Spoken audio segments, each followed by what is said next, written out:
Eiji é um estudante normal do ensino médio no Japão, que vive com a culpa de ter destruído o mundo por um desejo que fez 10 anos atrás. No entanto, quando um grande perigo ameaça destruir o mundo como ele o conhece, ele decide se tornar um herói e salvar a todos.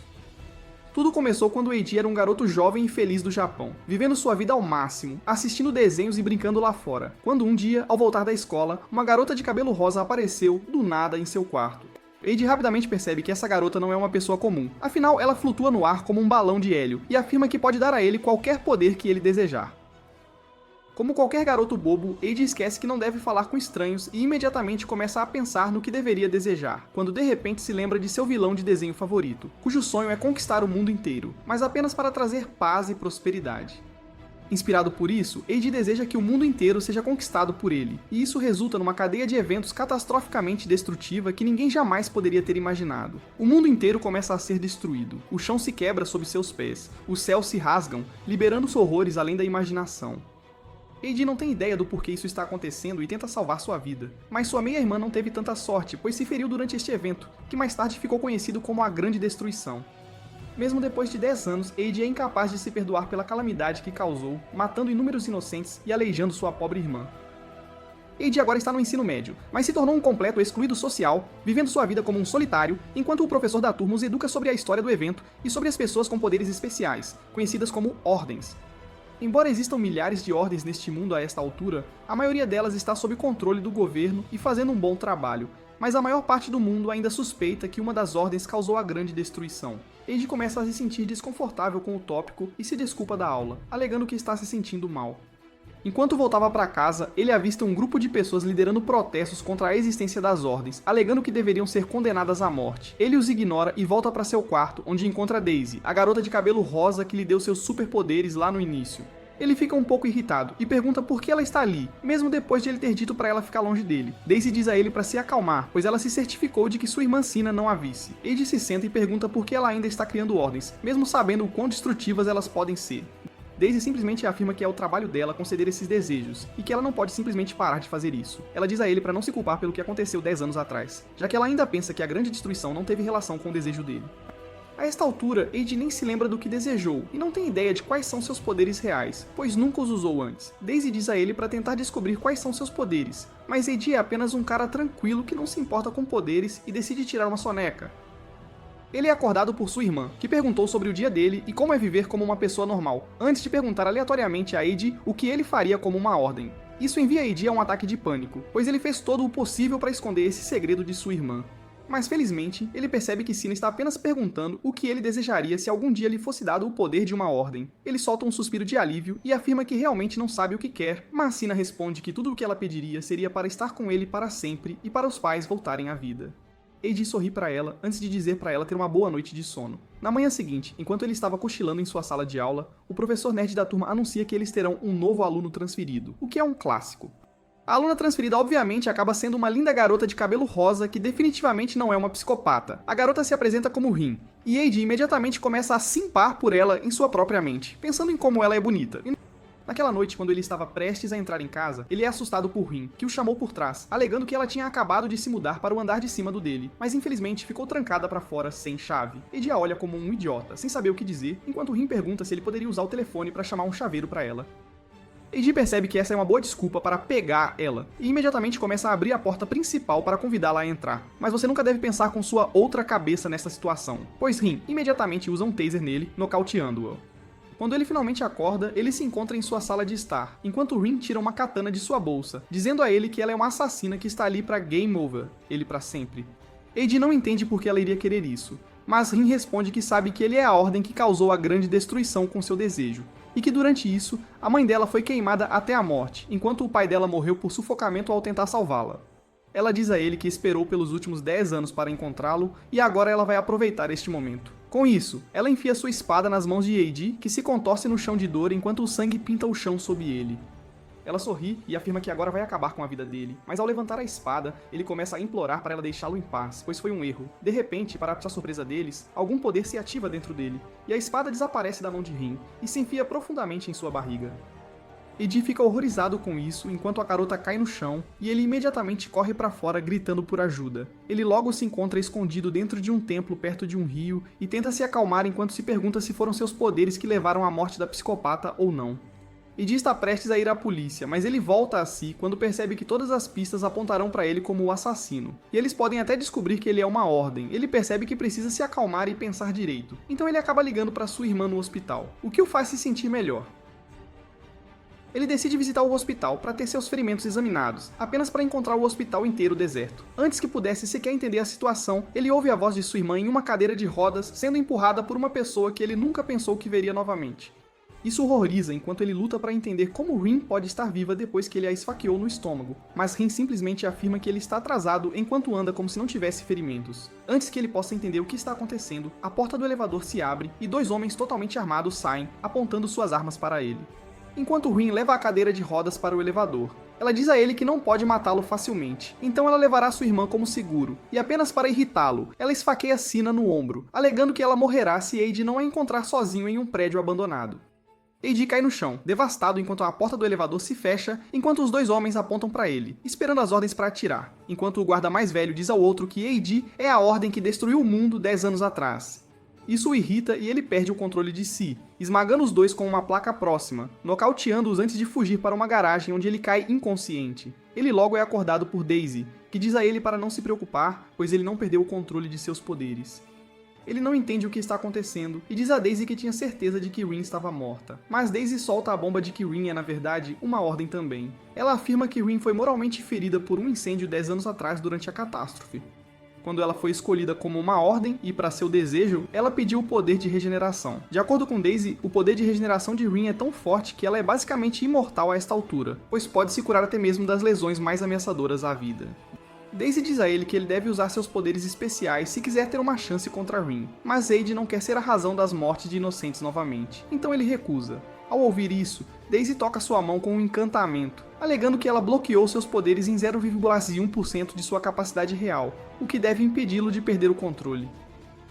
Ela diz a ele que ele não tem outras opções se quiser salvar sua irmã, o que significa que ele deve se lembrar de quais eram seus poderes. Percebendo que ela está certa, Eiji finalmente tira o curativo, e se lembra que desejou o controle total sobre o mundo. Enquanto ele caminha para o prédio abandonado, ele encontra Rin de pé com uma Sina inconsciente, enquanto um grupo de soldados aponta suas armas para ele. Sem pensar duas vezes, Rin os ordena a atirar nele. Então, como verdadeiros americanos, eles começam a atirar, antes que Rin lhes diga para parar, pois ela queria acabar com ele mesma. Para a surpresa dela, porém, sua mão se move sozinha e usa a magia de cura em Sina. Isso a confunde, e enquanto a poeira baixa, ela percebe que Eiji está ileso. Ele explica que sua habilidade especial é assumir o controle de uma área, após o que ele pode dobrar tudo à sua vontade. Um Gu aparece atrás dele e com isso nenhuma bala pode tocá-lo, pois ele simplesmente assume o controle de cada soldado na área antes de usar os tentáculos do Gu para agarrar Rin, enquanto ele começa a forçá-la a revelar quem mais sabe sobre a identidade de Eiji. Rin se recusa a divulgar qualquer informação e jura matar tanto ele quanto sua irmã estúpida, o que enfurece Eiji e ele a esfaqueia com seu tentáculo estranho, e afirma que vai dominar o mundo inteiro e trazer a paz para que sua linda irmãzinha possa viver uma vida feliz e plena. Rin ri disso, mas sua risada se transforma em gritos de agonia quando Eiji usa seus poderes para comandá-la a nunca mais machucá-lo ou a sua irmãzinha. Com isso, ele solta o aperto e Rin cai no chão, mas ela se levanta novamente tremendo de raiva, e imediatamente pega sua espada mais uma vez, antes de pular da sacada para acabar com a vida de Eiji de uma vez por todas. Mas no momento em que a lâmina de sua espada se aproxima da garganta de Eiji, ela para sozinha, enquanto Eiji nem sequer se move de sua posição. Rin tenta com todas as suas forças romper seus poderes, mas é tudo em vão, e ela cai no chão quebrada e chorando, pois seu único objetivo neste mundo era encontrar e matar a pessoa que causou a grande destruição e matou seus pais, mas agora ela nem consegue fazer isso. Eiji sente pena dela e diz a ela que ela deveria encontrar um novo objetivo em sua vida e encontrar amor para preencher esse vazio, mas Rin responde bruscamente, alegando que ninguém poderia amar uma psicopata como ela. Honestamente, isso é muito verdade, mas Eiji aqui é um simp de primeira linha, que imediatamente diz a ela que não é verdade, que nem ele se importaria em amá-la ou se casar com ela. Infelizmente, porém, este idiota acaba ativando seus poderes com essa declaração e seu Gu imediatamente esfaqueia Rin com outro tentáculo, unindo-os para a vida. Rin se levanta e afirma que não deixará ninguém machucá-lo porque ela é a única que poderá matá-lo um dia. Eiji está tendo problemas para entender esse novo relacionamento, quando de repente um homem chamado Fran, que parece ter saído de um filme Matrix, aparece no topo da sacada. Ele parabeniza Eiji por seus poderes recém-descobertos, mas diz a ele que eles são completamente inúteis contra ele. Eiji de repente se lembra de sua irmã, mas antes que pudesse fazer qualquer coisa, Fran usa seus poderes de parar o tempo e desaparece antes de aparecer atrás dele e enfiar seu rosto na terra. Ele diz a Eiji que eles estão voltando para a recém-formada sede do governo subterrâneo, onde decidirão o que fazer com ele. Da próxima vez, Eiji abre os olhos, ele se encontra em uma instalação onde está amarrado em uma camisa de força e completamente contido. Ele se pergunta onde está sua irmã e se ela está segura. Quando Rin entra em seu quarto e começa a desfazer suas amarras, Eiji fica confuso e pergunta o que ela está fazendo, mas ela diz a ele para calar a boca, pois ela está claramente ajudando-o a escapar. Ela tira todos os cintos antes de abrir a porta para a liberdade, onde Eiji encontra um grupo de guardas mortos em poças de seu próprio sangue. Eles caminham sobre os corpos quando Rin se abaixa e pega uma lâmina de faca quebrada antes de usar seus poderes para torná-la inteira novamente. Eiji não pensa muito nisso, mas Rin imediatamente pula em direção à sua garganta para acabar com sua vida, mas novamente para por causa dos poderes de Eiji. Ela afirma que só o está salvando porque não pode deixar mais ninguém matá-lo, e então diz a ele para segui-la se ele quiser escapar. Eles entram em um duto de ar e começam a rastejar quando Rin decide experimentar maneiras indiretas de matar Eiji. Ela pensa que talvez um ricochete de bala seja uma morte acidental e possa não proteger Eiji. Então ela se vira e atira atrás dele. Infelizmente para ela, porém, Eiji parece estar protegido por isso também, já que a bala ricocheteia algumas vezes antes de atingir Rin na cabeça, matando-a. Isso não significa muito para ela, porém, pois ela simplesmente usa seu feitiço de cura para consertar a ferida e começa a andar. Eles finalmente saem do duto de ar e seguem em direção a um caminho muito perigoso, onde tem que andar em um cano para passar. Rin intencionalmente escolheu este caminho esperando que Eiji caísse para a morte, mas Rin acaba sendo uma pequena idiota desajeitada que escorrega e cai para a morte mais uma vez, enquanto Eiji atravessa com sucesso. Rin se cura mais uma vez e se junta a ele novamente antes de levá-lo a um corredor cheio de armadilhas para intrusos. Isso também falha, no entanto, pois ela é a única que continua sendo esmagada por cada armadilha, morrendo repetidamente antes de se curar novamente, enquanto Eiji simplesmente observa de uma distância segura. Depois de passar por aquela sessão, eles finalmente conseguem sair da instalação, onde Eiji pergunta a Rin se ela algum dia abandonará suas intenções de matá-lo, já que a única razão pela qual ele assumiu o controle dela é porque ele não consegue lidar com uma assassina imortal. Rin se agacha e usa seu poder para regenerar todas as flores mortas antes de dizer a ele que ela estará com ele para sempre, já que ela é casada com ele, mas ela nunca o deixará tomar controle de seu coração. Com isso, ela esmaga suas esperanças por uma futura geração. Mas eu acho que esse maluco gostou. Depois disso, eles entram na outra extremidade da instalação, onde chegam a uma encruzilhada. Um caminho leva à liberdade, enquanto o outro leva à Sina. A decisão é muito fácil para Eiji, que decide salvar Sina. Mas Rin tenta impedi-lo à força, alegando que ele certamente morrerá se for por aquele caminho. Segundo ela, os poderes de Fran são de parar o tempo. Ele pode parar 3 coisas ao mesmo tempo, então ele facilmente impedirá Eiji de assumir o controle dele. Mas ela decide ajudá-lo com isso, já que não tem outra opção. Justo então, um grupo de soldados aparece e estava prestes a atirar, mas Eiji usa seus poderes para derrubá-los, quebrando a ponte em que estavam. Rin pega as armas deles enquanto Eiji avança onde mais 2 soldados começam a atirar nele. Isso não importa muito para ele, porém, pois ele simplesmente usa seus poderes para parar as balas antes de passar por eles. Ele finalmente entra em uma grande sala onde avista Sina em uma estranha pequena câmara de sono. Ele imediatamente tenta se aproximar dela, mas Fran aparece em seu caminho para impedi-lo. Antes que pudessem se engajar, porém, Rin aparece e joga 3 granadas em Fran, sabendo que ele será forçado a usar todas as 3 instâncias de seus poderes de parar o tempo se quiser se salvar. Mas Fran é um sujeito astuto que pula no ar e agarra todas as granadas antes de jogá-las de volta em Eiji. Ambos começam a avançar um contra o outro, e Rin percebe que Fran está jogando um jogo de covardes, esperando que Eiji usasse seus poderes para impedir que a granada os matasse, dando a Fran uma abertura para atacar, mas Eiji não morde a isca e decide simplesmente ir em frente. Fran fica chocado com isso, mas percebe que agora é tarde demais para ele fazer qualquer coisa, e ambos morrerão. Mas, felizmente, um terceiro personagem pula no meio e usa seus poderes de paz para forçar um cessar-fogo sobre eles. Ambos param em seu caminho enquanto as granadas caem no chão sem explodir. O homem afirma que ele é a Ordem com o poder de forçar a paz sobre qualquer um, o que os impedirá de tomar qualquer ação agressiva. Antes que Eiji pudesse sequer entender o que está acontecendo, um grupo de outras pessoas também entra na sala, cercando-o por todos os lados. Rin grita para ele se render, já que essas são as 10 maiores ordens do mundo agora. Eiji está chocado demais para se mover, enquanto um dos homens grandes com aparência de samurai caminha em direção a ele e o parabeniza por provar seu valor. Acontece que isso foi apenas um teste para ver se ele é digno ou não. Eiji ainda está confuso, então um dos homens de cabelo branco chamado Yoshi explica que quando Eiji causou a destruição do velho mundo, o novo mundo nasceu com todas as novas ordens nele, para controlar qualquer destruição futura. A ONU criou um pequeno governo subterrâneo contendo as ordens mais fortes para manter as coisas sob controle. Agora, porém, com os poderes de Eiji, eles decidiram assumir o controle do mundo inteiro, para que possam criar um lugar de paz e prosperidade, onde as ordens são adoradas e reverenciadas e não difamadas por humanos normais. Eiji fica chocado com isso e simplesmente olha pra Sina quando Yoshi diz a ele pra não se preocupar, já que Fran parou a doença sanguínea dela com a ajuda de sua parada no tempo, dando-lhe tempo suficiente para encontrar uma cura adequada para ela. Ele afirma que isso será tudo o que Eiji sonhou, mas Eiji não tem tanta certeza. Yoshi afirma que eles declararam sua independência com Eiji como rei e já declararam guerra ao Japão. Isso pega Eiji de surpresa, e ele pergunta o que aconteceria se ele se recusasse a se juntar a eles, mas Yoshi simplesmente sorri, alegando que ele certamente pode fazer isso. Mas eles já declararam guerra em seu nome e também revelaram ao mundo que ele é quem causou a destruição do velho mundo. Eiji percebe que ele é apenas um fantoche no plano de dominação mundial, e eles basicamente mantiveram Sina como refém para garantir que Eiji não decida traí-los. Ele logo é chamado para a sala do Conselho de Guerra, onde todas as ordens já estão em seus assentos com Yoshi à frente. Eiji se senta na outra ponta quando uma vadia de 4 olhos chamada Mary começa a explicar seus planos para o ataque. Eiji percebe que eles o estão colocando na linha de frente sem absolutamente nenhuma razão, e pergunta se o rei deles deveria correr tais riscos, mas todos eles simplesmente sorriem para ele, enquanto Mary diz a ele que o rei deve sempre liderar pelo exemplo. Eiji tenta elaborar uma estratégia alternativa, mas o conselho rejeita diretamente, o que o irrita, e ele grita apenas com Iote para a mestiça de 4 olhos, usar seus poderes especiais de uma lanterna ou algo assim para cegá-lo, enquanto ela diz a ele para falar com respeito. Ela diz a ele para calar a boca e se trocar para a reunião, pois ele é apenas um fantoche e deveria falar menos. Irritado, Eiji volta para seu quarto e se troca para algo mais apresentável, mas enquanto voltava para a sala do conselho, a garota de cabelo azul curto passa por ele e lhe entrega uma arma, alegando que seus poderes de adivinhação afirmam que ele logo precisará dela. Eiji se sente um tanto quanto incomodado, mas segue para a sala do conselho, onde Mary o instrui a sentar, pois agora conversarão com o primeiro-ministro da região vizinha. Eles se conectam em uma chamada, e Mary informa ao primeiro-ministro que todos os membros do governo clandestino estão sob o controle dos poderes de Eiji, sendo de certa forma compelidos a executar um golpe de estado. Eiji se irrita por estar sendo culpado por absolutamente tudo, mas ele se mantém em silêncio pelo bem de sua irmã, Sina. Antes que Mary pudesse sequer dizer mais alguma coisa, o primeiro-ministro, um homem de baixa estatura, a manda calar a boca, pois ele não acredita que todos estejam sob o controle de Eiji.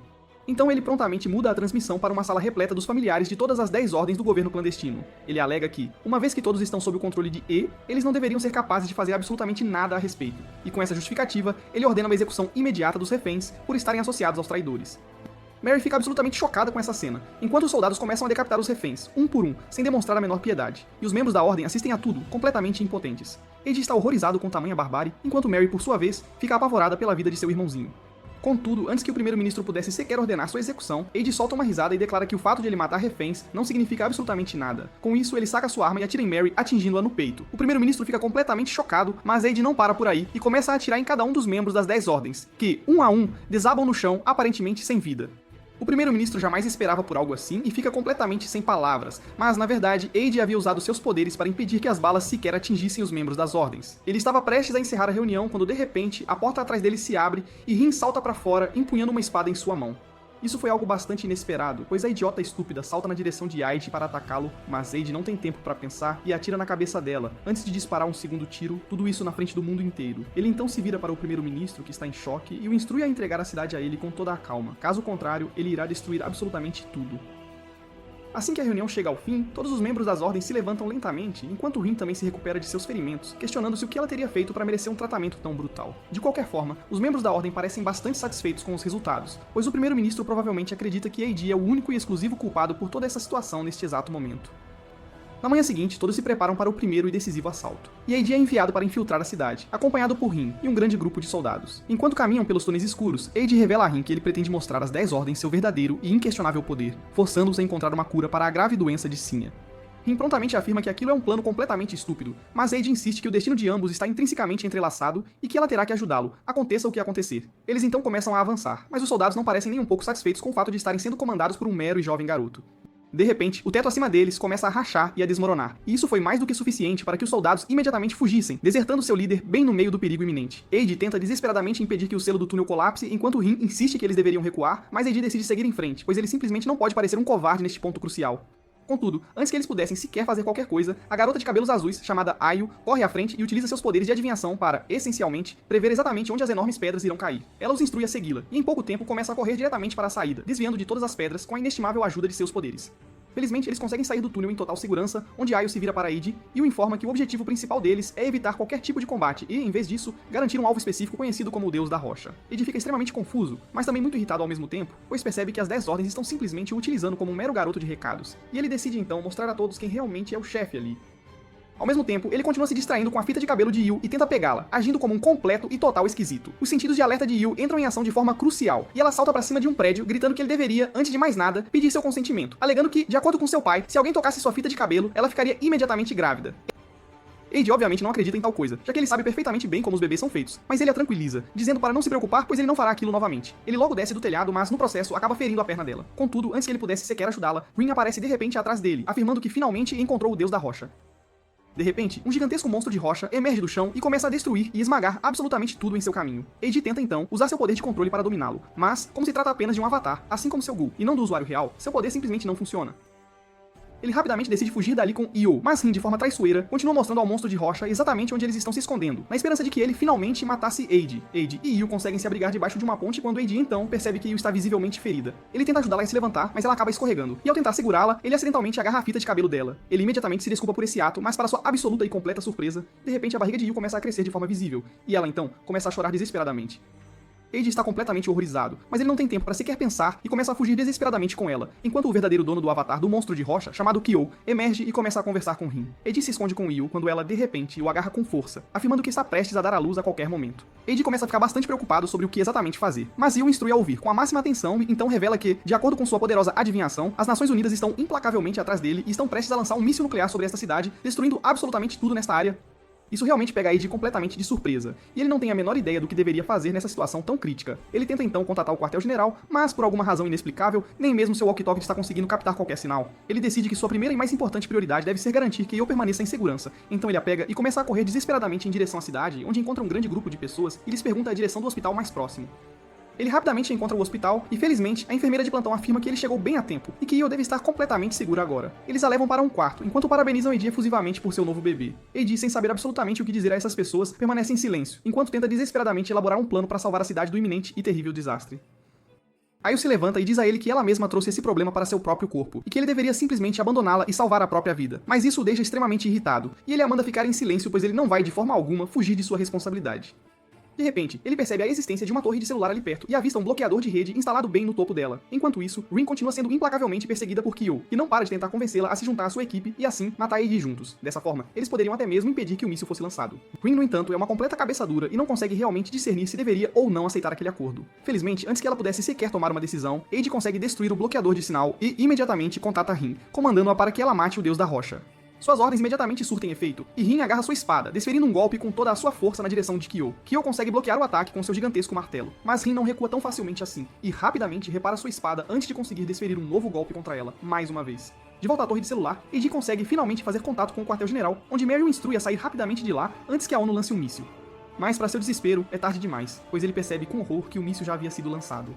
Ele olha para Rin apenas para descobrir com grande choque que ela foi completamente petrificada por Kyo, o rei da rocha, e agora jaz no chão, totalmente imóvel. Percebendo essa terrível situação, Yoshi então ordena a Mary que instrua as tropas a recuarem imediatamente e a deixarem Eiji e seu grupo para morrer. Mary fica chocada com essa ordem, mas ainda assim, cumpre o que lhe é comandado, enquanto Eiji percebe com um certo desespero que está completamente sozinho. Ele corre em direção ao hospital quando, de repente, Kyo e o monstro de rocha surgem e destroem as paredes do hospital. Eiji consegue salvá-los, utilizando sua magia de comando para criar uma poderosa parede de pressão de ar, o que os resgata de uma morte absolutamente certa. Eiji percebe então que precisa evacuar toda a população dessa cidade o mais rápido possível, mas Kyo decide jogar sujo e grita para os moradores que Eiji é a ordem de 10 anos atrás, o responsável por toda a destruição deste mundo. Isso enche os moradores de um ódio profundo, e eles começam a gritar furiosamente com ele, enquanto atiram pedras, clamando incessantemente por sua morte. Kyo, por sua vez, começa a ganhar ainda mais poder, enquanto Eiji, desesperado, começa a gritar para os moradores se acalmarem, dizendo que eles podem amaldiçoá-lo o quanto quiserem, mas somente depois que ele o salvar. Mas para o choque e horror de todos, a enfermeira que estava bem atrás dele o esfaqueia pelas costas com um bisturi, torcendo a lâmina com um ódio visceral, enquanto ela revive a dolorosa lembrança da morte de seu filho durante a grande destruição. Kyo acredita que já cumpriu sua missão e que tudo o que lhe resta agora é morrer junto com os outros. Mas, para sua completa surpresa, Eiji se levanta mais uma vez e utiliza seu poder de dominação para assumir o controle de absolutamente todos na área, incluindo a própria Kyo, e os ordena a sobreviver a essa iminente explosão nuclear. Kyo fica completamente surpresa com a tenacidade de Eiji, pois com Eiji agora no controle, ele consegue assumir o comando do monstro de rocha dela e salta pra cima dele, antes de fixar seu olhar no míssil. Kyo pensa que ele enlouqueceu, pois nem mesmo seu truque de pressão de ar o ajudaria contra um míssil nuclear, mas Eiji se recusa terminantemente a desistir e arranca o bisturi de suas costas, antes de usar um poderoso feitiço de reversão de gravidade diretamente no míssil. Esse truque consegue retardar o míssil apenas um pouco, mas ainda assim não é o suficiente para pará-lo completamente. Então, Eiji utiliza o monstro de rocha como um gigantesco braço para tentar agarrar o míssil. Isso funciona por alguns breves momentos, mas por fim, ele se quebra por completo. E Eiji estava prestes a admitir a derrota quando, de repente, Ben, o samurai, e uma garota loira surgem do nada, e Ben usa seu avatar para pulverizar o míssil instantaneamente. Eiji fica completamente chocado com essa demonstração de poder, pois ele simplesmente não consegue entender como alguém pode fazer algo assim. Mas Ben afirma que ele pediu por uma força absolutamente incomparável e que agora ele pode de fato apagar imediatamente qualquer coisa em um nível atômico. Kyo fica furiosa com isso e tenta usar o deus da rocha para esmagar completamente Eiji, enquanto ele tenta desesperadamente impedi-la. Ela começa a chorar, afirmando que Eiji jamais poderá se arrepender do que ele fez todos aqueles anos atrás. Mas, exatamente quando ele estava prestes a ser completamente esmagado, tanto Ben quanto a garota loira surgem e o ajudam a deter o punho, alegando que são imensamente gratos pelo fato de Eiji salvou todos os familiares das 10 ordens. Eles se preparam rapidamente, pois são informados sobre o lançamento de um novo míssil. Eiji se apronta para lidar com a situação, mas o deus da rocha começa a se desintegrar completamente. Eiji decide que pode finalmente admitir a derrota agora e usa a antigravidade para tentar de alguma forma parar o míssil, enquanto ao mesmo tempo utiliza suas habilidades para impedir que as enormes pedras caiam sobre os moradores locais. Neste ponto crucial, Kyo começa a duvidar profundamente de si mesma, ao perceber que, embora absolutamente todos odeiem este homem, ele ainda está de alguma forma tentando salvá-los, arriscando sua própria e preciosa vida. Isso a motiva intensamente a ajudá-lo, então ela concentra todo o seu poder no deus da rocha, mas mesmo assim, isso ainda não é o suficiente. Ele grita desesperadamente por ajuda, e felizmente, uma Ordem Emo aparece e deixa Rin bem ao lado de Eiji, que, por sua vez, usa sua poderosa magia de cura para regenerar o deus da rocha. Isso consegue retardar o míssil o suficiente para que Ben possa destruí-lo completamente, salvando assim a vida de todos na cidade. Alguns dias se passaram desde então, e todos estão finalmente relaxando e se recompondo, quando de repente Lauren, a garota loira, corre apressadamente até Eiji, informando-o que Sena foi acordada por Yoshi, e que ela está de fato esperando por ele. Eiji fica extremamente furioso com essa notícia, sabendo que uma vez que Sena acordasse, ela teria apenas 6 meses de vida restantes e ele havia feito um acordo com Yoshi para mantê-la presa no tempo, justamente para que pudesse encontrar uma cura para sua doença. Ele entra no quarto com raiva, apenas para encontrar Sena sentada em uma cadeira de rodas, olhando para ele de forma completamente vazia. Eiji fica furioso e corre imediatamente em direção a Yoshi, agarrando-o firmemente pela garganta, enquanto exige saber o motivo pelo qual ele quebrou sua palavra. Yoshi então o instrui a se acalmar, pois Sena não parece se lembrar de absolutamente nada sobre o ataque brutal de Rin. Isso faz Eiji se acalmar um pouco, já que significa que ela ainda não sabe que Eiji é, na verdade, uma ordem que foi responsável pela morte de tantas e tantas pessoas 10 anos atrás. Ele começa a conversar com Sena, quando de repente percebe que Yoshi já havia contado a ela sobre sua grave doença, e o fato de que ela tem apenas 6 meses de vida restantes. Ela começa a desabar em lágrimas e esbofeteia o rosto de seu irmão por ele ter lidado com esse conhecimento e sofrido sozinho por um tempo tão longo. Mas Eiji a abraça com carinho e promete solenemente nunca mais mentir pra ela. Com isso, ele a pega no colo e a leva de volta para a cama, onde somos apresentados a um aviso de que eles não são, de fato, parentes, antes de uma cena de banho perfeitamente inocente e tranquila.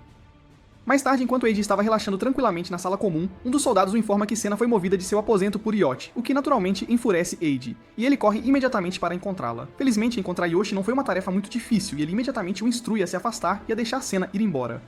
Yoshi, no entanto, não compartilha da mesma ideia e o informa que Sena será sua convidada pessoal até o momento em que Eiji completar todas as suas missões. Eiji percebe então que isso significa simplesmente que Sena é uma refém e usa seu poder de dominação para assumir o controle total da cadeira de rodas dela, movendo-a rapidamente em sua própria direção.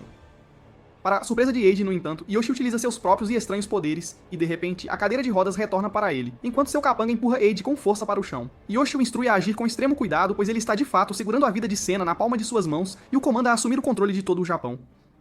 Acontece que após a grande e devastadora destruição, a cidade inteira de Hiroshima se transformou em um estado completamente dominado pela Yakuza, pois, na ausência de um governo real e efetivo, eles assumiram o controle total de toda a área.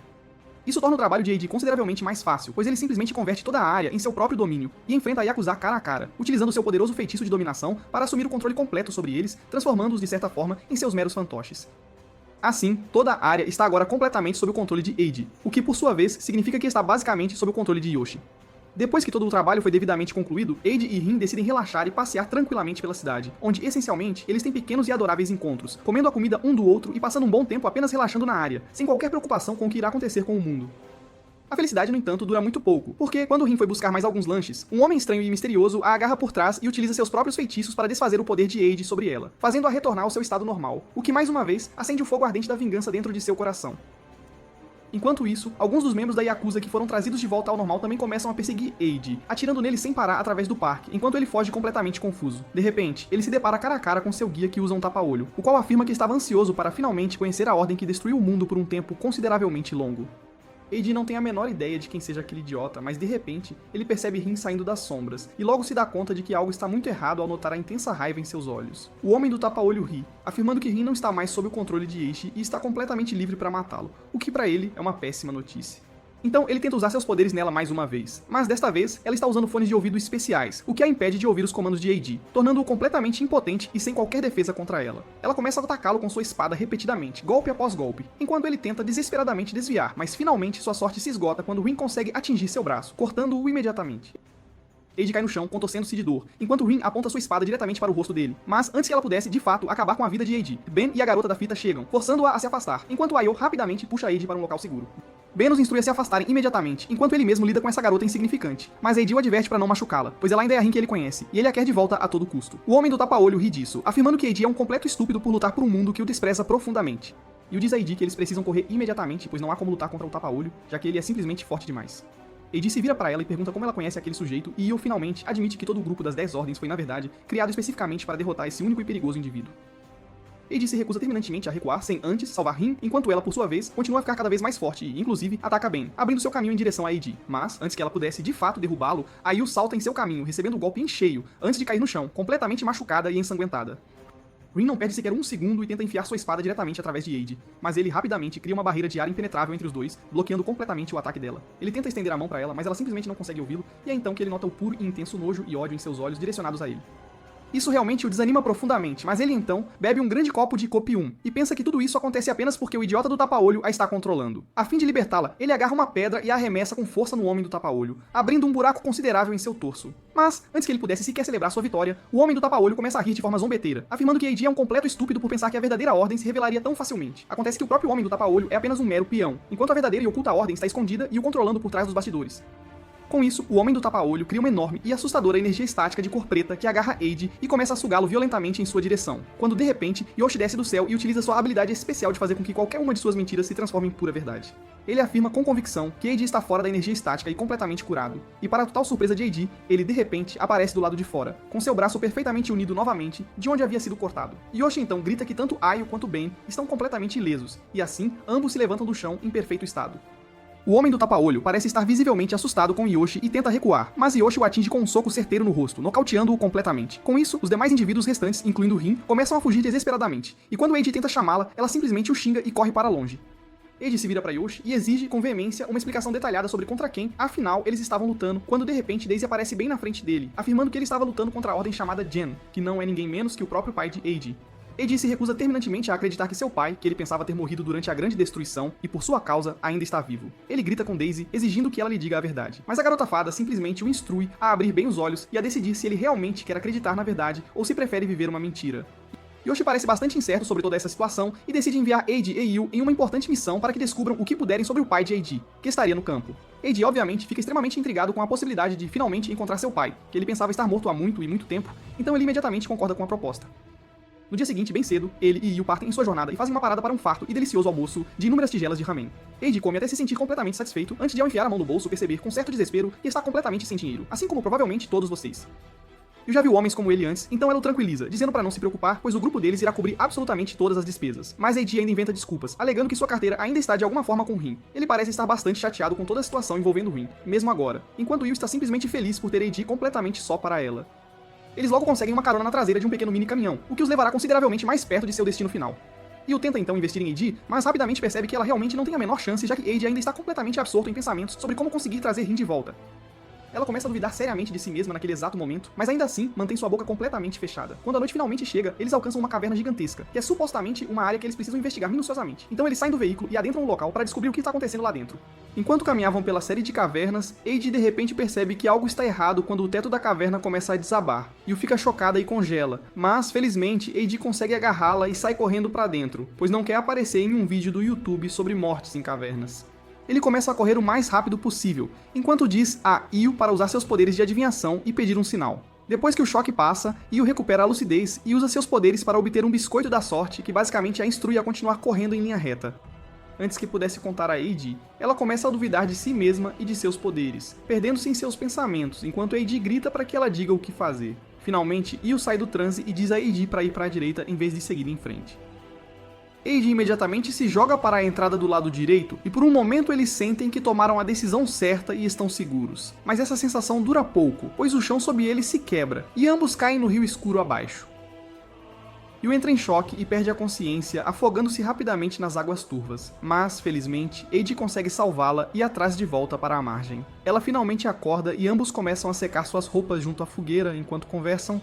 Eiji continua falando repetidamente como teria sido muito melhor se Rin estivesse ali e pede desculpas a Io por arrastá-la para essa confusão. Este foi o ponto de ruptura para ela, que o olha com raiva e diz que ele é um idiota que nem consegue ver o que alguém à sua frente deseja. Ela diz a ele que, desde mais jovem, sonhava com seu futuro marido, e quando obteve seus poderes, a primeira coisa que fez foi tentar descobrir quem seria seu futuro marido. Agora que percebeu que deve ser Eiji, é muito difícil para ela vê-lo falar apenas de uma mulher que sempre quis matá-lo e fugiu na primeira oportunidade. Eiji não sabe o que dizer quando de repente o chão começa a tremer, e uma linda mulher semideusa chamada Kami emerge com vários avatares ao seu redor. Ela começa a zombar de Eiji e Io, dizendo para eles arranjarem um quarto, quando Eiji de repente se lembra que Yoshi uma vez lhe disse que apenas uma semideusa como Kami poderia ter os poderes para curar sua irmã Sina. Ele imediatamente pergunta se ela ajudaria sua irmã, mas Kami recusa categoricamente, alegando que é um trabalho chato. Para seu crédito, no entanto, ela lhes dá uma opção. Se eles a derrotarem em um jogo de pegar a bola, ela talvez mude de ideia. As regras são simples, Eiji e Io têm que pegar a bola de Kami e seus avatares. E a única regra é que Eiji não pode usar seus poderes para controlar a própria bola. Eiji concorda com o jogo, pois realmente não tem outras opções, e começa a jogar. Ele decide usar seus poderes em si mesmo, dando-lhe a capacidade de pular muito alto, mas ainda é muito lento, e por mais que tente, não consegue igualar a velocidade ou prever onde Kami jogaria a bola em seguida.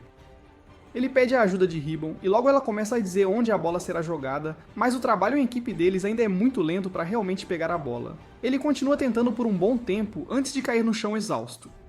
Yu imediatamente oferece seu colo e começa a enxugar o suor dele, dizendo que, não importa o que aconteça, ela nunca fugirá dele e sempre ficará ao seu lado, garantindo que encontrem uma cura para Sina. Eiji se sente muito feliz com isso, e logo eles decidem tentar uma estratégia alternativa onde dão as mãos e juntos começam a perseguir a bola. Dessa forma, Eiji não precisa esperar pelas previsões de Io, pois pode senti-las em sua mão, e a velocidade dela melhora muito. Eles começam a se aproximar cada vez mais da bola, mas ainda não conseguem pegá-la. Ambos caem de volta ao chão, respirando com dificuldade, enquanto Eiji percebe que tanto ele quanto Io estavam no limite físico, mas ele não pode desistir agora. Então tenta uma estratégia alternativa e começa a usar seu avatar para tentar pegar a bola. Kami afirma que é uma estratégia interessante, mas não acha que funcionará quando, de repente, Eiji entra em ação e consegue pegar a bola antes de cair de volta ao chão. Kami percebe que Eiji usou seu Ayodara como isca para distraí-la, mas ainda era um jogo justo, então ela concorda em ir com eles para tentar ajudar Sina. Antes que pudessem sequer recuperar o fôlego, um surfista australiano entra com um rio de fluxo rápido e usa seus poderes para basicamente afogar todos eles juntos. Felizmente, Eiji foi rápido e consegue criar uma barreira de ar ao redor deles.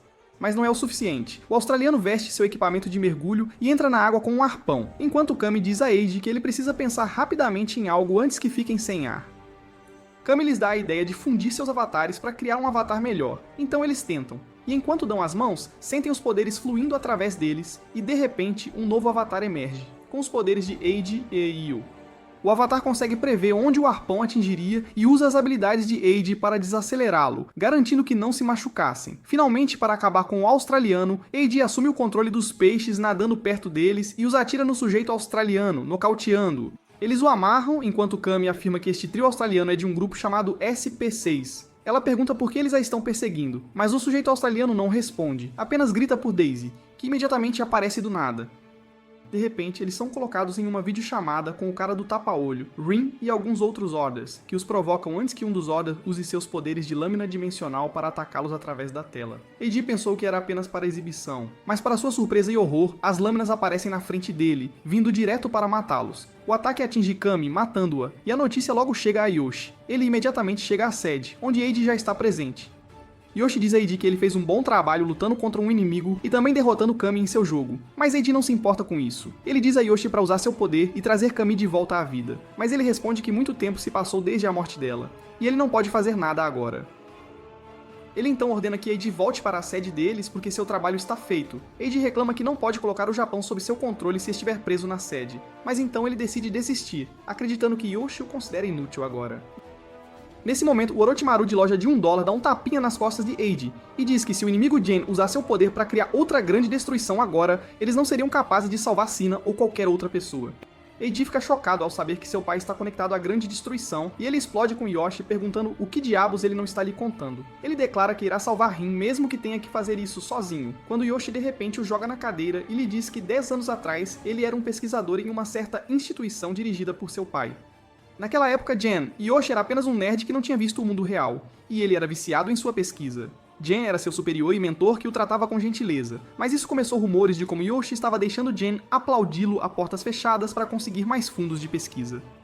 Seus colegas começaram a odiá-lo, mas Jen sempre apoiou Yoshi porque ele estava trabalhando em um dispositivo especial que poderia converter a vontade das pessoas em energia. Jen acreditava que o dispositivo traria felicidade a muitas pessoas, e disse a Yoshi que ele poderia se orgulhar mais de si mesmo. Yoshi admirava Jen, mas então um dia ele mudou de repente. Quando Yoshi entrou em seu escritório, ele o encontrou escuro e tomado por flores, e todos os cientistas da instalação jaziam sem vida no chão. Yoshi perguntou a Jen o que estava acontecendo, e ele lhe disse para testemunhar a conclusão de seu maior sonho, um sistema que pode transformar o desejo de qualquer um em realidade. Esse sistema era Daisy, a mesma fada que concedia os desejos de todos. Jen liberou Daisy no mundo para conceder os desejos das pessoas, e logo o desejo de Eiji destruiu o mundo. No entanto, tudo isso estava de acordo com o plano de seu pai, mas ele não estava satisfeito com o resultado, porque ele desejava que o mundo inteiro fosse destruído para que pudesse reconstruí-lo do zero, como sua vila no Minecraft. Yoshi diz a Eiji que se Jen o pegar, ele desencadeará outra grande destruição, e desta vez, ele completará sua missão. Ele se deixa levar pelas emoções, dizendo que não permitirá que isso aconteça, e Eiji o empurra para trás porque a cena está começando a parecer um drama BL bastante violento. Assim que chega ao seu quarto, Eiji decide falar com Daisy porque ela deve saber toda a verdade. Daisy de repente aparece em seu quarto, mas antes de responder a sua pergunta, ela lhe diz que Rin quer falar com ele. Enquanto os dois conversam, os membros do PS6 se infiltram na sede da organização de Yoshi para capturar Sina, conforme os desejos de Jen. Acontece que Rin está atuando como agente dupla, e ela avisa Eiji sobre isso, que imediatamente se dirige à sala do conselho para compartilhar a informação com o resto de sua equipe. Yoshi rapidamente envia uma equipe para interceptar o intruso, mas o cara do tapa-olho lhe dá instruções para evitar lutar e, em vez disso, encontrar uma maneira de escapar. Primeiro, o pacificador chega lá e usa sua habilidade para silenciar o intruso, mas como ele não queria lutar em primeiro lugar, sua habilidade não tem efeito sobre ele. Nesse momento, a vadia de 4 olhos chega lá e atira no intruso, explodindo sua cabeça, mas ele se regenera instantaneamente. Tapa-olho diz a ele para tirar os óculos dela, porque se a ferida não pode ver, ela não pode usar sua habilidade. O intruso envia seu pequeno companheiro Goblin para roubar os óculos dela, e Yoshi diz a ela para atirar de acordo com suas direções. Ao mesmo tempo, Tapa-olho diz ao intruso para seguir suas direções para desviar dos ataques. Enquanto a secretária de 4 olhos segue as direções de Yoshi e atira no intruso, Tapa-olho lhe dá as instruções corretas para desviar de tudo. Yoshi de repente percebe que Rin está espionando-os, e é assim que o intruso consegue desviar de tudo. Então ele decide mudar sua estratégia e diz a Eiji para assumir o comando em vez dele. Enquanto Eiji ordena à secretária que atire no intruso, Tapa-olho diz a ele para se esconder atrás de uma porta. No entanto, uma equipe de soldados já está lá para prendê-lo, e eles explodem o pobre sujeito com um lançador de foguetes. Yoshi ri do sucesso de seu plano, porque ele enviou um e-mail para a sala de controle para enviar soldados para cada entrada sem usar o sistema de comunicações. No entanto, Jen já estava 4 passos à frente dele. O intruso era apenas uma isca, e é Frank, o parador do tempo, quem sequestra Sina e foge da sede. Assim que Eiji e Yoshi ficam sabendo disso, eles recebem uma videochamada de Jen, que diz a Yoshi que ele é muito dedicado à tarefa em questão e não consegue ver as coisas que não estão à sua frente, por isso ele sempre falha. Eiji xinga Jen, perguntando por que diabos ele está sequestrando Sina, e Jen responde que está apenas cumprindo seu dever como pai de cuidar de sua filha. Ele encerra a ligação com isso, e Eiji fica devastado porque finalmente obteve uma verificação de primeira mão de que Jen é realmente seu pai. Yu lhe dá a localização aproximada de Sina, e Eiji decide resgatá-la sozinho. Yoshi tenta impedi-lo, dizendo que se Jen o capturar, isso levará a outra grande destruição, mas Eiji não se importa com o destino do mundo se puder salvar sua irmã. Ele então liberta todos de seu controle, dizendo a Yoshi que eles nunca foram realmente uma equipe antes de sair da sala. Ele aproveita a habilidade do Orochimaru de loja de $1 de se teletransportar pelo espaço, mas ao chegarem ao destino, descobrem que ele foi destruído da mesma forma que a caverna de Kami. Enquanto isso, Frank leva Sina para um navio onde Tapa-olho e Rin estão prontos para recuperá-la. Frank diz a Tapa-olho que fez um acordo com Jen, e ele entregará a garota diretamente a ele. Tapa-olho diz que eles deveriam conversar sobre isso, e pede a Rin para levar Sina com ela por um tempo. Enquanto as duas garotas tomam banho, Rin conta a Sina como Frank perdeu sua esposa e filhos durante a grande destruição, e ele desejou o poder de parar o tempo para poder salvá-los. Ele não conseguiu salvá-los naquela vez, mas Jen prometeu reviver sua família em troca de trazer Sina para ela. Rin também lhe diz que Eiji é o Order por trás da grande destruição e ela quer vingança contra ele. Sina chama o plano de Rin de meio assado se ela apenas quer matar Eiji. Ela lhe diz que se ela realmente quer machucá-lo, ela deveria matá-la, porque então Eiji sofreria mais. No entanto, ela não está disposta a morrer tão facilmente porque tem alguns planos próprios. Enquanto isso, Tapa-Olho e seus homens traem Frank e começam a atirar nele. Ele só consegue se esconder porque não pode parar todos eles de uma vez com seu poder. Mas então Sina chega lá e todos param de atirar. Ela chama Frank de covarde por desejar um poder que só pode atrasar o inevitável em vez de mudá-lo. Ela zomba da ideia de ter desejos concedidos por outra pessoa porque verdadeiros Chats conseguem o que querem com sua própria força. Ela diz a Tapa-Olho que se ele matar Frank, ela se matará e seu pai não ficará muito feliz com isso. Em troca, ela quer que Frank jure lealdade a ela e a proteja a todo custo. Sina assume o controle do navio logo e descobre que seu pai é o líder inimigo.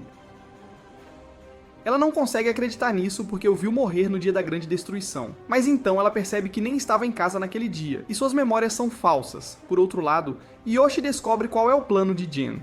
Ele diz à sua equipe que Gen está mirando nos 5 santuários importantes que formam um pentagrama invertido. Um lado do pentagrama fica em uma linha Lei, que é cheia de forte energia natural, e o pentagrama invertido conectado a ela é como o dispositivo em que ele estava trabalhando, que pode transformar desejos em energia. Ela pensa que Gen está matando as sacerdotisas e semideuses que guardam os 5 santuários para que ele possa assumir o controle deles e usar a bobina gigante para abrir o portão da destruição sobre o mundo novamente. No entanto, Eiji e Sina parecem ser a chave para abrir o portão, e se apenas um deles estiver faltando, o plano de Gen não será cumprido. Ao mesmo tempo, Tapa-Olho leva Sina e seus 2 subordinados para um hotel, dizendo-lhes para acordar aqui. Ele diz que em breve anunciarão ao mundo que Eiji foi o Order que causou a grande destruição 10 anos atrás, e então o mundo inteiro estará caçando-o. Ele os deixa sozinhos com isso, e Sina tenta contatar Eiji, mas nem os telefones nem a internet funcionam no hotel. No entanto, ela se recusa a desistir e encontra outra maneira de chamar a atenção do mundo para sua história antes que Tapa-Olho apresente a versão modificada. Ela conduz uma entrevista com Rin, fazendo-lhe perguntas sobre a grande destruição, e logo uma enorme horda de repórteres chega ao portão do hotel. Sina vai até lá para falar com eles, e Tapa-Olho pergunta o que diabos está acontecendo. Ela revela que os chamou para cá, e ele não consegue entender como ela fez isso. Acontece que Sina usou a entrevista gravada de Rin e então conseguiu que a recepcionista do hotel a enviasse para a imprensa, que veio correndo até ela em busca de uma notícia bombástica.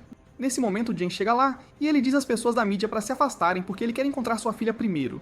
Enquanto ele caminha em direção a Sina, ela tem certeza de que este homem não é seu pai, porque o rosto dele não corresponde ao rosto de seu pai em suas memórias. Ela decide ver qual movimento ele fará, e Jen imediatamente a abraça, sussurrando algo em seu ouvido que a pega de surpresa. Ele começa a agir como se tivesse sentido falta dela nos últimos 10 anos, mas Sina recua, dizendo a ele para parar de fingir ser seu pai. No entanto, Jen começa a dizer coisas que só seu pai saberia, e Sina se sente encurralada. De repente, ela tem uma ideia de usar essa situação a seu favor e entra no jogo da história de Jen, dizendo a ele para admitir ao mundo que a grande destruição não foi culpa de Eiji. Ela diz que foi a empresa dele que criou os Orders, e Eiji nunca realmente desejou destruir o mundo. Pelo contrário, ele foi apenas sobrecarregado pelo poder que obteve do nada. Isso cria um enorme burburinho na mídia, e a notícia rapidamente chega a Yoshi e seu grupo. Yoshi pensa que Eiji descobrirá a localização de Sina se vir essa entrevista, e isso significa que eles têm ainda menos tempo para parar Jen. Ele decide dividir sua equipe em 3 partes para proteger os 3 santuários restantes do PS6, esperando que cheguem lá a tempo. Enquanto isso, Sina aguarda a reação de Jen após entregar sua declaração. Jen inicialmente concorda com ela, dizendo que foi sua organização que criou os Orders, e Sina se pergunta se ele está desistindo. No entanto, ele então diz que não importa quais fossem as intenções de Eiji, ele ainda é responsável pela morte de milhões de pessoas, e deve ser punido por isso. Sina, sob a influência do poder de Jen, concorda com ele. Jen então diz que Eiji está atualmente travando uma guerra contra o mundo, e o PS6 descobriu que ele está planejando recriar a grande destruição. Sina concorda com ele mais uma vez, e quando Jen diz que é seu dever impedir que seu filho destrua o mundo, ela simplesmente repete sua declaração. Ela se pergunta o que diabos está acontecendo, mas então de repente se lembra que quando Jen a abraçou antes, ele a ordenou a revelar a existência de sua empresa ao mundo, e então concordar com tudo o que ele diz. Ela percebe que foi manipulada por Jen, e não pode fazer nada enquanto a raiva do público explode de repente. Jen então a pega e começa a se afastar, mas Rin e Frank ficam em seu caminho. Tapa-Olho tenta dominá-los, mas Rin aponta sua espada para ele, ameaçando matá-lo antes que ele possa tocá-los e ativar seus poderes. No entanto, Jen decide liberar seus poderes nesta fase, e ele subjuga Rin e Frank sem suar a camisa. Ao mesmo tempo, Eiji entra no hotel, onde Sina está sendo mantida cativa graças aos poderes do Orochimaru do Walmart. Ele corre para encontrar Sina, e quando a porta do elevador se abre, ele a encontra bem na frente dele. Ele avança em direção a ela, mas então, de repente, um corte dimensional do samurai na cena de Jen o atinge, cortando seus braços e fazendo metade do hotel desabar. Jen cumprimenta Eiji, dizendo que eles estão finalmente tendo uma reunião de família depois de 10 anos. Eiji se recusa a aceitá-lo como seu pai e diz a ele para devolver Sina a ela. Jen, no entanto, diz a ele que não pode fazer isso, e se Eiji quiser ficar com ela, ele deve se juntar ao seu lado. Ele então declara que, como Sina vai morrer em breve, ele planeja usar a vida dela para sua pesquisa, e abrir o portão que levou à destruição do mundo mais uma vez. Eiji diz a ele que não o deixará fazer isso, mas então Sina lhe diz para parar porque ela já desistiu. Eiji fica devastado ao ouvir isso, pois sente que perdeu sua razão para continuar lutando. Nesse momento, o samurai cego chega lá, e Jen lhe diz que eles vão recuar. No entanto, nesse meio tempo, Eiji percebe que não precisa de uma razão para salvar Sina, e ele continuará lutando mesmo que ela não tenha esperança. Ele de repente se levanta, usando sua habilidade para recolocar seus membros em seu corpo para que possa lutar novamente. O samurai cego sente isso, e por respeito à força de vontade de Eiji, ele pede permissão a Jen para lutar 1 contra 1. Jen lhe dá a permissão e o samurai salta para enfrentar Eiji. Eiji primeiro usa as habilidades do intruso para invocar dezenas de pequenos goblins para atacar o samurai, que os considera meros chamarizes. Mas então, Eiji avança diretamente contra ele. O samurai não entende sua estratégia, mas quando usa seu golpe dimensional, ele atravessa Eiji, que está muito perto, e atinge apenas os goblins. Eiji então soca o samurai com toda a sua força, e Jen fica impressionado com sua determinação. Ele decide dar-lhe outra chance de lutar com força total quando estiver recuperado, e declara um empate por enquanto. Quando Jen parte, Eiji perde a consciência e ao acordar se vê acorrentado a uma cama. Ele se pergunta onde está, e Io lhe diz que ele está em seu esconderijo agora. Eiji de repente se preocupa com Sina, e Io lhe diz que Yoshi e outros atacarão a base de Jen amanhã para resgatá-la, mas não querem que ele se junte a eles, pois seria muito arriscado. Eiji se recusa a ficar, mas então Io sobe em cima dele, dizendo que ele deveria parar de pensar na meia-irmã e fazer bebês com ela. Enquanto ela tenta roubar sua virgindade, a mídia começa a culpar Eiji pelo colapso do hotel, pois tem fotos dele entrando pouco antes de ser cortado em 2. Até o governo culpa Eiji e o rotula de terrorista. O público começa a odiá-lo ainda mais, e suas emoções negativas começam a se unir para concretizar o plano de Jen. Enquanto isso, de volta ao esconderijo, Eiji não consegue corresponder porque não sente nada por Io. Acontece que ele nem está mais interessado em Rin, porque depois de saber que Sina não é realmente sua irmã biológica, ele começou a sentir um certo amor à moda Alabama por ela. Ele diz a Io para entender que não pode ficar com ela porque só pode ficar com Sina, desde que perderam a família. Io fica desapontada, mas aceita a derrota e liberta Eiji para que ele possa salvar Sina. No entanto, ela pergunta a Eiji por que ele pensa que seu pai está morto, se ele viu Jen com os próprios olhos. Eiji responde que tem certeza de que Jen é um impostor, pois viu seu verdadeiro pai morrer na Grande Destruição. De repente, Io lhe mostra a foto de família com ele, Sina, Jen e sua esposa. Eiji não consegue acreditar no que vê, e Io explica que ela foi uma das cobaias na empresa de Jen, e ele mantinha essa foto como papel de parede do laptop quando era pesquisador. Ela diz a Eiji que Jen é de fato seu pai, e Eiji sente sua mente se dividindo enquanto tenta processar suas memórias. Quanto mais ele pensa na Grande Destruição, mais sua cabeça dói. E então, de repente, um pequeno avatar aparece em sua cabeça. Pouco depois, Daisy também aparece ali, dizendo que parece impossível esconder a verdade por mais tempo. Eiji pergunta a ela o que é aquilo em sua cabeça, e ela lhe diz que é uma habilidade que alterou suas memórias todo esse tempo. Ela lhe diz que ele não tem tempo para se preocupar com isso porque Sina vai desencadear outra grande destruição em breve. Enquanto isso, as forças de Yoshi lançam seu ataque à base de Jen com tanques e soldados armados. Os aliados de seu lado também se infiltram na base, mas a equipe de Jen mobiliza seus próprios aliados para detê-los. Enquanto isso, Jen leva Sina consigo para um enorme portão dourado, perguntando se ela se lembra dele. Sina lhe diz que não se lembra de nada sobre ele, mas Jen lhe diz para se concentrar porque ela já viu este portão que leva ao mundo onde todos os desejos da humanidade podem se tornar realidade. Ele lhe diz que, 10 anos atrás, ele estava pesquisando uma maneira de transformar desejos em energia porque queria encontrar uma cura para a condição de Sina. Ele continuou trabalhando incansavelmente, e um dia teve uma visão sobre o portão que leva ao mundo espiritual. Jen diz que seus corpos estão no mundo físico, e é por isso que suas propriedades físicas são dominantes aqui. Mas, do outro lado, a mente governa suprema, e os desejos podem ser transformados em realidade. Jen diz a Sina que, após anos de trabalho árduo, ele conseguiu manifestar o portão e contatar a mulher do outro lado. Sina foi a primeira pessoa a ter seu desejo concedido, e por causa disso, o portão se abriu e poderes nasceram. Sina sente uma dor de cabeça ao ouvir isso porque ela também está sob o efeito do mesmo avatar que altera memórias. Ela começa a se culpar pela grande destruição, mas Jen lhe diz que não foi culpa dela. Em vez disso, ele foi a causa da grande destruição. No entanto, quando Sina abriu o portão, ele estava quebrado, e agora, ela é a única que pode consertá-lo e abri-lo novamente. De repente, o pequeno avatar da cabeça de Sina aparece, e Jen usa seu poder para destruí-lo, fazendo-a lembrar de tudo à força. Assim que Sina se lembra de que foi a primeira pessoa a entrar no mundo mental em vez de Eiji, o portão se abre. Nesse exato momento, Rin chega ali após se libertar da prisão, mas antes que possa fazer qualquer coisa, o avatar de Jen a esbofeteia e a nocauteia. Por outro lado, a equipe de Yoshi está enfrentando dificuldades para lutar contra Jen quando Eiji chega voando com Ryu.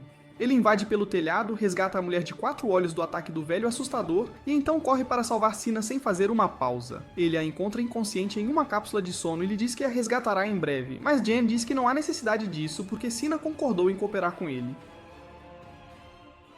Ele diz que graças a ela, eles abrirão a porta para o mundo mental, e todos poderão ter seus desejos realizados. Eiji pergunta a ele o que acontece se os desejos de duas pessoas colidirem, e Daisy aparece ali para lhe dar a resposta. Ela usa seu poder para mostrar a Eiji um mundo em que Sina é saudável, e eles vivem felizes juntos. Eiji fica chocado ao ver isso, e ao voltar à realidade, Daisy diz que no caso de dois desejos se contradizerem, um mundo paralelo será criado para acomodar o segundo desejo.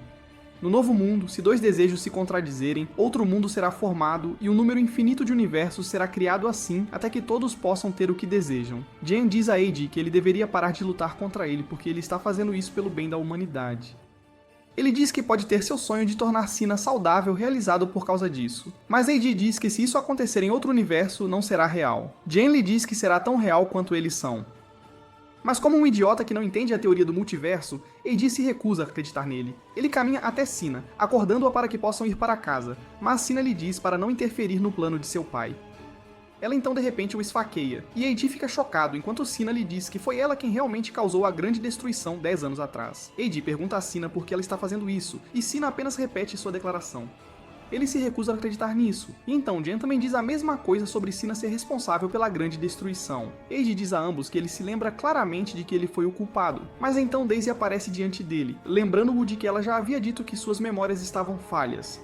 Assim que ela diz isso, um pequeno avatar na cabeça de Eiji reaparece, tentando fazê-lo esquecer tudo. No entanto, Jen diz que como o avatar apareceu em forma física, isso significa que ele é incapaz de reter as memórias reais.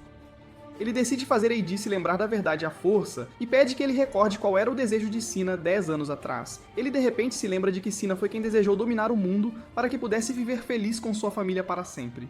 Como seu desejo era inocente e sincero, ele se manifestou como a habilidade mais poderosa, mas a pequena Sina não conseguiu controlá-lo. Como resultado, a grande destruição ocorreu e ela ficou devastada. Ela começou a se culpar por isso, e embora Jen estivesse surpreso que ela desejasse algo tão tremendo assim, em vez de simplesmente ficar saudável, ele estava feliz que o portão finalmente estava aberto. No entanto, à medida que Sina se aprofundava na culpa, o portão começou a se fechar. Eiji disse a Sina que não era culpa dela, mas nada do que ele disse pôde convencê-la. Nesse momento, Daisy lhe disse para fazer seu desejo, e ele decidiu assumir todos os pecados de Sina. Graças ao seu desejo, ele manifestou o pequeno avatar e obteve o poder de roubar a memória e as habilidades dela. Para garantir que Sina não se lembrasse desse incidente, ele alterou as memórias de seus pais também, e isso havia funcionado bem até agora. Enquanto Eiji percebe isso, o avatar é destruído e cai no chão em desespero. Sina lhe diz que naquela época seus pais estavam prestes a se divorciar, mas ela não queria isso. Ela tentou dominar o mundo para garantir que eles ficassem juntos, mas não conseguiu controlar seus poderes e destruiu o mundo. Ela declara que deve assumir a responsabilidade por isso, e só pode fazer isso ajudando o pai a criar um mundo onde os desejos de todos possam se tornar realidade.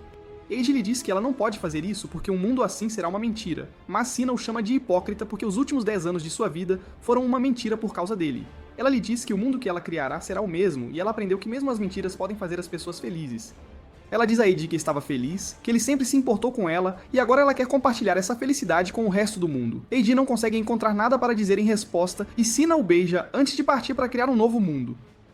Eiji tenta usar seu poder para detê-la, mas Sina não vai deixar isso acontecer novamente. Ela de repente corta a mão dele e Eiji cai da ponte. Com o último obstáculo em seu caminho desaparecido, Jen usa Sina e seu avatar para abrir o portão. Enquanto isso, Eiji cai no fundo do prédio, onde Rin o encontra e cura seus ferimentos. Ela ouviu tudo, e agora sabe que a grande destruição não foi culpa de Eiji. Ela lhe diz para se levantar porque eles têm que resgatar Sina, mas agora Eiji é a própria definição de morto por dentro. Ele jaz inerte no chão e Rin de repente começa a chorar. Ela começa a se sentir culpada por tentar matá-lo depois de saber que ele não matou seus pais, e pede desculpas por todas as coisas terríveis que fez a ele.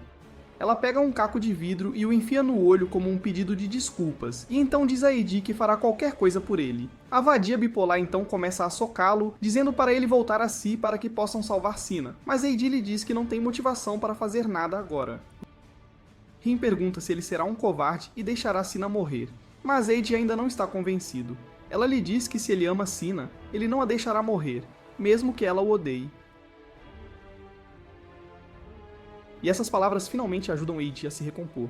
Ele pede a Rin para ajudá-lo a salvar Sina, e ela concorda de bom grado. Ela o beija, e então os dois combinam seus avatares com seu desejo comum de proteger Sina. Enquanto isso, Jen abre o portão e um horrível filtro preto e branco é aplicado ao mundo inteiro. Nesse momento, Yoshi também chega ali com sua equipe, e ele imediatamente aponta uma Glock para Jen, dizendo que confiava e o respeitava, mas ele o traiu. Acontece que o ódio de Yoshi por Jen são apenas seus problemas com o pai, porque ele queria que Jen o usasse como a primeira pessoa no experimento para desbloquear o mundo mental. Ele diz a Jen que se ele o tivesse deixado fazer o primeiro desejo em vez de Sina, a grande destruição nunca teria ocorrido, e todos seriam felizes. Vendo que Yoshi não tem o que é preciso para atirar em Jen, seu companheiro de equipe se adianta para derrubá-lo usando sua habilidade de bombardeio suicida. No entanto, ele de repente congela, e então a garota de 4 olhos avança para atacar Jen. Ela também congela graças a Frank protegendo Jen, e Yoshi decide contra-atacar suas habilidades usando seu poder. Infelizmente, sua habilidade não pode anular o congelamento do tempo de Frank enquanto estiver em efeito, então ele decide atirar em Sina. Frank também para a bala, e então Jen invoca seu samurai cego para continuar a luta. Yoshi decide enfrentá-lo de frente quando, de repente, Eiji e Rin chegam ali. Eles avançam contra o samurai que facilmente os corta, mas usando seu poder combinado, Eiji e Rin se curam instantaneamente. Enquanto Rin bloqueia a espada do samurai e cria uma abertura, Eiji o nocauteia com um chute. Ele então corre em direção a Jen, e ambos usam suas habilidades para dominar um ao outro. Eiji declara que salvará Sina, e Jen responde que realizará o desejo dela. O confronto deles cria ondas enormes que começam a distorcer o espaço ao redor, e Jen diz a Eiji para aceitar o fato de que Sina não quer ser salva. Ele lhe diz que não pode salvar Sina, e mesmo que o faça, viverá apenas por 6 meses, e será odiado por todos no mundo. No entanto, Eiji não se importa com isso. Ele diz que Sina está se sacrificando porque pensa que é um fardo para sua família devido à sua doença. Ele declara que não abandonará Sina quando ela está com tanta dor, e então empurra Jen para trás, dizendo que salvar a Sina real é muito melhor do que deixar todos terem seus desejos em um mundo de sonhos. Ele diz a Jen para admitir que ele realmente não se importa com os desejos de Sina, e é apenas o cientista dentro dele que quer terminar sua pesquisa que ele estragou 10 anos atrás. Eiji então de repente avança contra Jen, derrubando-o com um soco. Vendo essa chance, Yoshi diz ao Orochimaru de baixo orçamento para abrir um portal que se abrirá bem na frente de Frank. Ele atira uma bala através do portal, percebendo que Frank só pode parar o tempo 3 vezes, e ele não será capaz de parar esta bala. Como Yoshi previu, a bala atinge Frank na cabeça, matando-o instantaneamente. Sua habilidade de congelar o tempo se esvai, e antes que a bala que se dirige a Sina possa atingi-la, Jen se sacrifica para salvar a vida dela. Ele cai da ponte, deixando Sina para Eiji, que corre para levá-la para casa. No entanto, assim que ela pega a mão dele, ela sente a deusa do mundo mental chegando ao mundo deles. Uma mão gigante sai do portão e todos ficam chocados ao vê-la. Eles tentam parar a mão, mas a deusa é a fonte de todos os seus poderes, e naturalmente suas habilidades não funcionam contra ela. Quando a mão dela toca o samurai, ele de repente se desintegra, e quando ela toca a ponte, o mundo começa a ser influenciado por seu poder também. Nesse momento, o Big Ben chega ali, e ataca a mão com seu avatar, que desaparece ao entrar em contato com sua criadora. Imediatamente depois disso, uma mulher bronzeada usa seu poder para invocar uma mão gigante de rocha, e isso de alguma forma consegue parar a deusa por um tempo. No entanto, todos sabem que é apenas uma medida temporária, e se eles não pararem a deusa, o mundo será reconstruído de acordo com os desejos de Jen. De repente, Eiji tem uma ideia, e ele chama Daisy, lembrando-a de que, anteriormente, ela limitou seu poder à milésima parte de sua extensão total. Ele pergunta a ela o que acontecerá se ela lhe der seu poder total, e Daisy responde que ele pode controlar tudo no mundo com seu poder total. Mas se ele perder o controle, ele destruirá o mundo. Eiji lhe diz que está disposto a arriscar, e Daisy lhe dá seu poder total. Eiji imediatamente deseja que o mundo se torne um lugar onde Sina possa viver feliz. O mundo inteiro é mudado instantaneamente como resultado de seu desejo. E então, o avatar de Eiji ataca a deusa, quebrando sua mão e retornando-a ao mundo mental antes de fechar o portão. Com isso, a conexão entre os dois mundos é destruída e todos os poderes perdem suas habilidades. Logo depois disso, a verdade sobre a grande destruição é revelada ao mundo, e isso se mostra a maior jogada de marketing do mundo, pois todos que consideravam Eiji um vilão começam a vê-lo como um herói que salvou o mundo. A paz retorna ao mundo, e Eiji consegue passar sua vida feliz com Rin, Io e Sina, que não está mais doente.